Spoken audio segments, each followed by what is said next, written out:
नमस्कार, उत्तराखंड की खबरों में स्वागत है आप सभी का। मैं हूं आपके साथ मनु तिवारी। सबसे पहले बात करेंगे बड़ी खबर की। डिग्री कॉलेज और यूनिवर्सिटी से जुड़ी बड़ी खबर है। प्रदेश में डिग्री कॉलेज और यूनिवर्सिटी कब खुलेंगे, इस पर फाइनल फैसला इस हफ्ते हो जाएगा।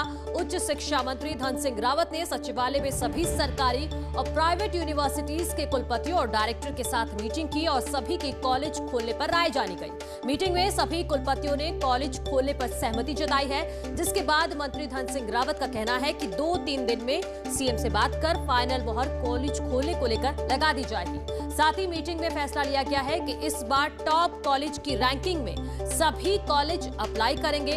उत्तराखंड के 10 विश्वविद्यालयों को देश की टॉप रैंकिंग में लाने का लक्ष्य उच्च शिक्षा विभाग में चल रहा है। यह है कि कॉलेज खुलने चाहिए और भारत सरकार की गाइडलाइन के अनुसार खुलने चाहिए। और कल परसों हम माननीय मुख्यमंत्री जी के साथ बैठ के, क्योंकि सबके सुझाव आ गए हैं और जल्दी इस पर निर्णय कर देंगे। उत्तराखंड में 2 नवंबर से प्राइवेट और सरकारी स्कूल 10वीं और 12वीं के बच्चों के लिए खोल दिए जाएंगे, लेकिन नियम शर्तों के साथ खुलने जा रहे स्कूल में पेरेंट एसोसिएशन से जुड़े लोग अपने बच्चों को भेजने को तैयार नहीं है। और अब पेरेंट्स एसोसिएशन को ऑनलाइन विकल्प ही रिस्क से बेहतर नजर आ रहा है, जबकि प्रिंसिपल प्रोग्रेसिव स्कूल से जुड़े 170 स्कूल अपनी 6 मांग राज्य सरकार को भेज चुके हैं, जिसमें स्कूल ऑफलाइन के साथ साथ ऑनलाइन चलाने के मूड में नहीं है। उनका कहना है कि यह मुमकिन नहीं है कि टीचर्स 8 घंटे स्कूल में क्लास लें और फिर 4 घंटे ऑनलाइन पढ़ाएं।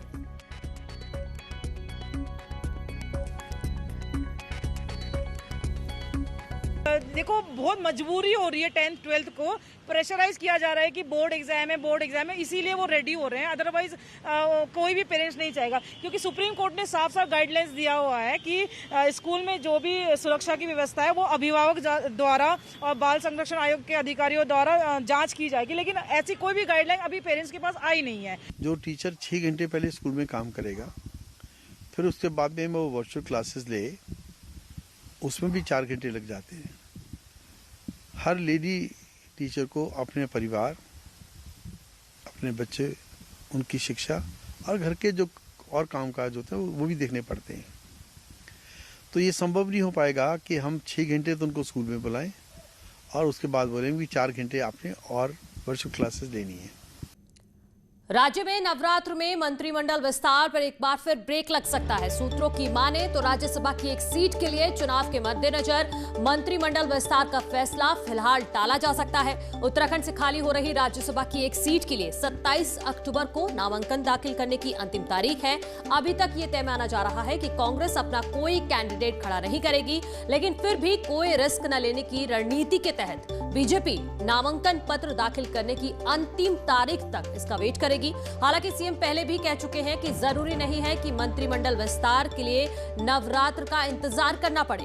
हालांकि बीजेपी के कई विधायक टकटकी लगाए बैठे हैं। विधायक गणेश जोशी भी मंत्री पद की दावेदारी कर रहे हैं। जोशी का कहना है कि यदि मेरिट के आधार पर फैसला हुआ तो उनका मंत्री बनना तय है।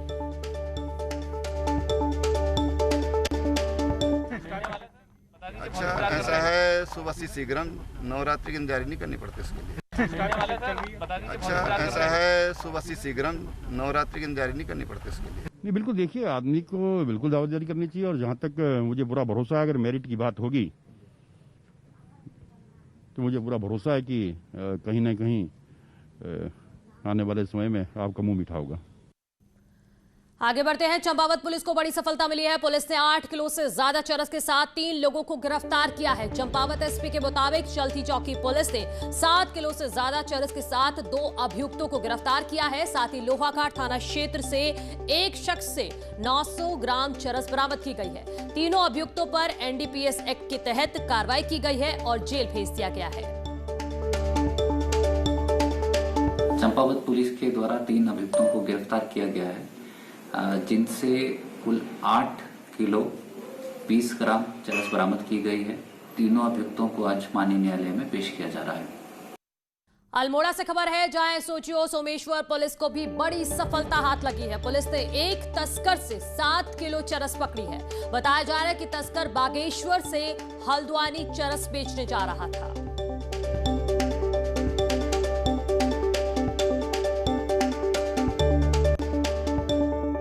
राज्य में एक बार फिर बेरोजगार सियासत के केंद्र में है। फॉरेस्ट गार्ड भर्ती परीक्षा मामले को लेकर यूथ कांग्रेस के प्रदर्शन की बात हो या फिर हरीश रावत द्वारा सिडकुल परिक्रमा के ऐलान की। राजकीय सेवा योजना कार्यालयों में करीब 6 लाख बेरोजगार युवक युवतियों ने पंजीकरण कराया है। कोरोना काल में लाखों की संख्या में प्रवासियों के लौटने से बेरोजगारों की तादाद और भी बढ़ गई है।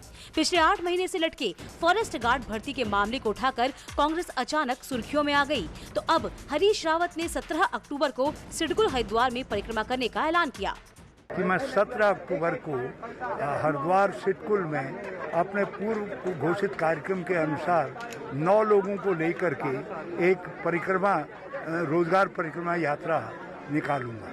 वहीं बीजेपी का कहना है कि रावत की परिक्रमा राजनीतिक परिक्रमा है।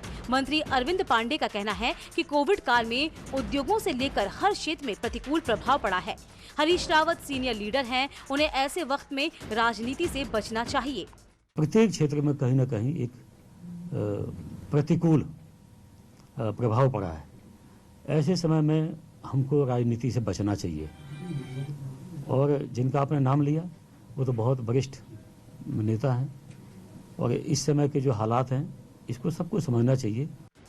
बेरोजगारी और रोजगार का मुद्दा सियासतदान तो लगातार उठा रहे हैं, लेकिन बेरोजगारों से ज्यादा नेताओं को अपनी सियासत की चिंता ज्यादा सताती है। ऐसे में इनका भला कब होगा, इस सवाल का जवाब शायद ही किसी के पास है। सुनील प्रभात, न्यूज़ 18 देहरादून। देहरादून में फॉरेस्ट मामलों के लिए सीएम ने सलाहकार नियुक्त किया है। एसएस नेगी को इसकी जिम्मेदारी दी गई है। नेगी वर्तमान में पलायन आयोग के उपाध्यक्ष हैं, तो वहीं केंद्र में डीजी फॉरेस्ट और विशेष सचिव भी रह चुके हैं।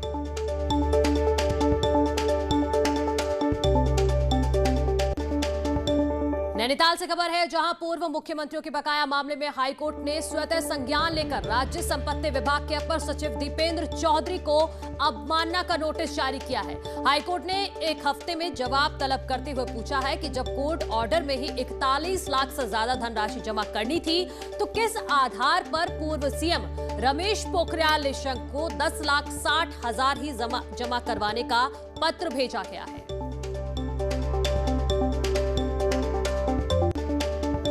देहरादून में 60 साल की बुजुर्ग महिला के साथ 62 साल के बुजुर्ग ने बलात्कार किया है। वहीं पुलिस ने आरोपी 62 वर्षीय धर्मदत्त सिंह को गिरफ्तार कर लिया है। बताया जा रहा है कि महिला आरोपी के घर में किराए पर रहती थी। पुलिस ने आरोपी को कोर्ट में पेश कर जेल भेज दिया है। पूरा मामला बसंत विहार का बताया जा रहा है।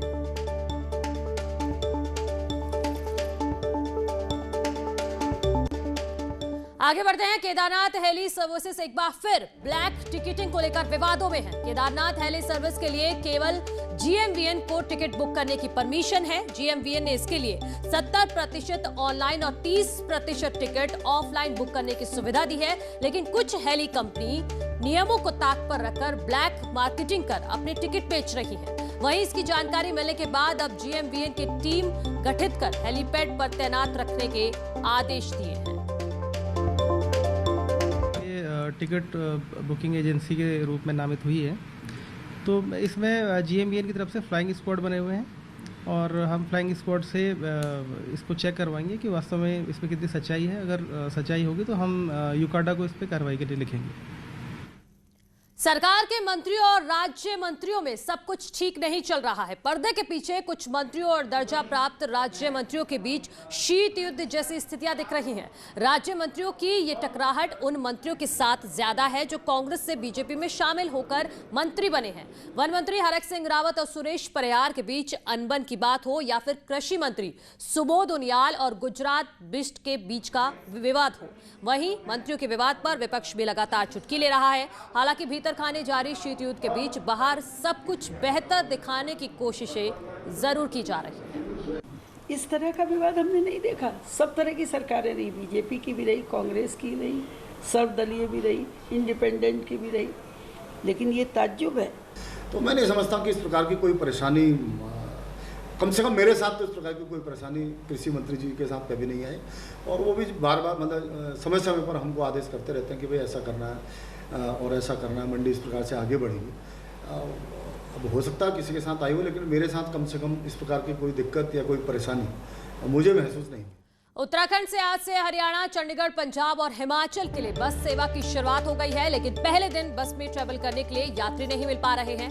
हालात ये रहे कि सबसे ज्यादा व्यस्त दिल्ली रूट के लिए लोग कम ही सफर कर रहे हैं। दिल्ली के लिए जाने वाली यात्री कौशांबी तक ही सफर कर पा रहे हैं। 5 महीने से रोडवेज कर्मचारियों को सैलरी न मिल पाने के मुद्दे पर परिवहन मंत्री यशपाल आर्या का बयान सामने आया है। उनका कहना है कि हम वाकई में बुरी स्थिति में हैं और ड्राइवर कंडक्टर की स्थिति पर सीएम से बात की जाएगी। सैलरी का मुद्दा एक गंभीर समस्या हो गई है। यहां तक कि हम अपने खर्च पर कटौती भी कर रहे हैं, लेकिन कोई विकल्प नहीं मिल पा रहा है। ऐसे में कैसे कर्मचारियों को सैलरी दी जाए, इस पर विचार किया जा रहा है। उत्तरकाशी में न्यूज 18 की खबर का एक बार फिर से बड़ा असर हुआ है। न्यूज 18 ने 11 तारीख को दिखाया था कि पटवारी चौकी में नहीं रहते, जिसकी वजह से लोगों को परेशानियों का सामना करना पड़ता है। मामले में डीएम ने एसडीएम को आदेश दिया है कि निश्चित तौर पर पटवारी चौकी में बैठे और काम का निपटारा करें। पटवारियों के रहने के बाद मोरी पुरोला के लोगों को जिला मुख्यालय के चक्कर नहीं काटने पड़े। पिथौरागढ़ में पपदेव इलाके में लगातार हो रहे लेपर्ड के हमलों के बाद वन विभाग भी सख्ते में है। एक सप्ताह पहले वन विभाग ने इस इलाके में एक लेपर्ड को मार गिराया था, लेकिन फिर बीते रोज एक महिला को लेपर्ड ने अपना निवाला बनाया है। लेपर्ड के हमलों में अब तक 3 लोगों की जान जा चुकी है, जिसे देखते हुए वन विभाग ने पिंजरे लगा दिए हैं। साथ ही लेपर्ड के मूवमेंट पर भी नजर रखी जा रही है। लगातार लेपर्ड के हमले को लेकर लोगों में आक्रोश है। उधर टिहरी के नरेंद्र नगर में भी गुलदार की दहशत बरकरार है। हालांकि शिकारी दल द्वारा आदमखोर गुलदार को मारने का दावा किया गया है, लेकिन सलडोगी गांव में फिर से गुलदार देखे जाने से लोगों में डर का माहौल है। पिछले दिनों गुलदार द्वारा 2 बच्चों को अपना निवाला बनाया गया था, जिसके बाद 14 अक्टूबर को शिकारी दल द्वारा गुलदार को मार दिया गया था। लेकिन स्थानीय लोगों का कहना है कि अभी भी इलाके में एक गुलदार घूम रहा है और एक महिला के ऊपर उसने हमला करने की कोशिश भी की है, लेकिन स्थानीय लोगों के शोर मचाने से वो भाग गया। वन विभाग से जुड़ी बड़ी खबर आ रही है। हरिद्वार के रसियाबड़ रेंज में एक हाथी को रेडियो कॉलर किया गया है। यह हाथी उत्पाती हाथियों के झुंड का लीडर है। आपको बता दें कि कुंभ मेले के चलते 10 हाथियों में रेडियो कॉलर किया जाना है। रेडियो कॉलर करने के बाद हाथी को सकुशल जंगल में छोड़ दिया गया। रेडियो कॉलर लगाने से अब हाथी की हर मूवमेंट पर नजर रखी जा सकेगी।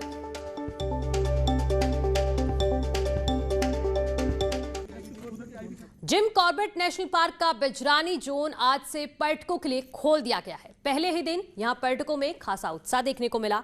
पहले दिन बुकिंग फुल रही।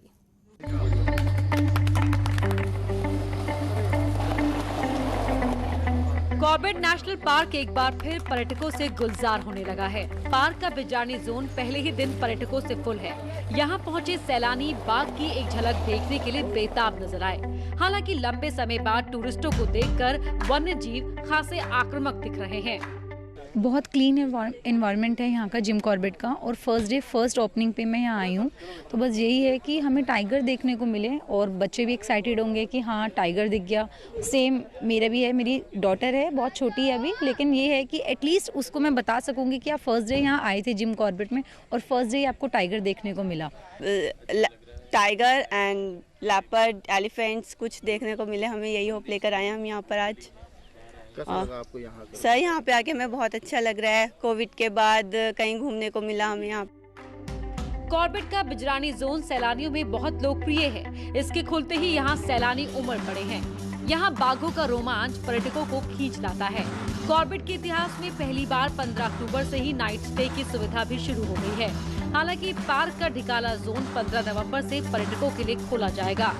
अच्छा एक समाचार है कि हमारे सारे नाइट स्टे जो हैं वो फुल हैं, सारे रूम फुल हैं और दिन में डे विजिट की जितने भी जिप्सी अलाउड हैं सब फुल हैं और पर्यटकों में भारी उत्साह है, क्योंकि 18 मार्च के बाद से बहुत एक लंबे अंतराल के बाद ये गेट खुल रहा है। लंबे समय बाद खुल रहे कॉर्बेट पार्क में आए सैलानियों से जहां पार्क गुलजार होने लगा है, वहीं सैलानियों को देख पर्यटन कारोबारियों की बातें भी खिली हुई हैं। तो कॉर्बेट नेशनल पार्क का बिजरानी जोन आज से पर्यटकों के लिए खोल दिया गया। यहाँ खासकर हाथी काफी आक्रामक मूड में दिखाई दिए। ये हाथी इन दिनों अपने छोटे छोटे बच्चों के साथ हैं, जिसके चलते ये हाथी काफी आक्रामक हो जाते हैं। एक हाथी ने अपनी बच्चों की सुरक्षा को लेकर इतना चिंतित हो गई कि उसने काफी दूर तक गाड़ी का पीछा किया। देहरादून जू आज से पर्यटकों के लिए खोल दिया गया है। लंबे समय बाद खुलने से लोग उत्साहित हैं, तो कोविड के मद्देनजर जू प्रशासन भी खासा अलर्ट नजर आ रहा है। जू में बिना मास्क एंट्री बैन की गई है। देहरादून जू में आपको सुंदर प्राकृतिक नजारों के साथ ही 300 से ज्यादा प्रजाति की वाइल्ड लाइफ, सांप, बाड़ा देखने को मिलेंगे। केदारनाथ धाम में 3 नई ध्यान गुफाएं बनकर तैयार हो चुकी हैं। जल्द ही इन ध्यान गुफाओं को साधकों की साधना के लिए खोल दिया जाएगा।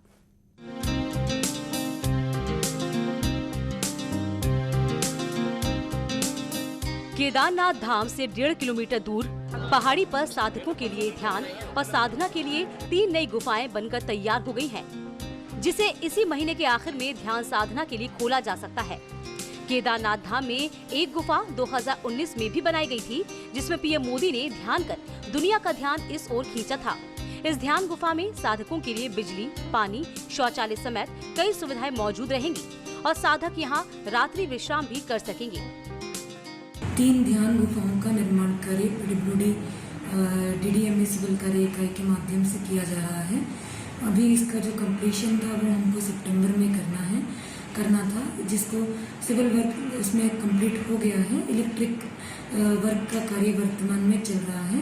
अगले 2-3 दिन में वो कंप्लीशन होकर हैंडओवर कर। इन नई ध्यान गुफाओं को जिला आपदा प्रबंधन प्राधिकरण की लोक निर्माण विभाग शाखा बना रही है, जिसमें अब थोड़ा कार्य ही शेष रह गया है और शासन के निर्देश के बाद खोल दिया जाएगा। उसको GMVN शासन स्तर पर इसका निर्णय होना है कि GMVN के माध्यम से इसमें बुकिंग जो है लेना कब से स्टार्ट कर सकते हैं। जैसे ही ये निर्णय शासन स्तर पर हो जाता है, उसके पश्चात हमको GMVN को। इस वर्ष यात्रा समाप्ति के लिए अब सिर्फ 1 महीना ही बचा है। ऐसे में उम्मीद की जा सकती है कि अंतिम दौर की यात्रा में बाबा के धाम पहुंचने वाले साधकों को इन नई ध्यान गुफाओं में साधना करने का मौका मिल जाए। न्यूज़ 18 के लिए रुद्रप्रयाग से शैलेंद्र सिंह रावत की रिपोर्ट। रुक रहे हैं एक छोटे से ब्रेक के लिए, जल्द लौट रहे हैं। ब्रेक के बाद स्वागत है आप सभी का। अब बात करते हैं कोरोना अपडेट की। तो गुरुवार को आज 423 नए कोरोना केस आए हैं। बीते 24 घंटे में कोरोना संक्रमण की वजह से 18 लोगों की जान जा चुकी है। देहरादून में सबसे ज्यादा 150, नैनीताल में 62। प्रदेश में कोरोना संक्रमितों की संख्या 56,000 के पार हो गई है। उत्तराखंड में अब तक 814 लोगों की जान जा चुकी है कोरोना की वजह से। अल्मोड़ा से खबर है, जहां एसएसबी के 27 जवान कोरोना पॉजिटिव पाए गए हैं। सभी जवान रानीखेत के कैंप में एक जवान रह रहे थे। जिले में 100 से ज्यादा एक्टिव केस हो गए हैं।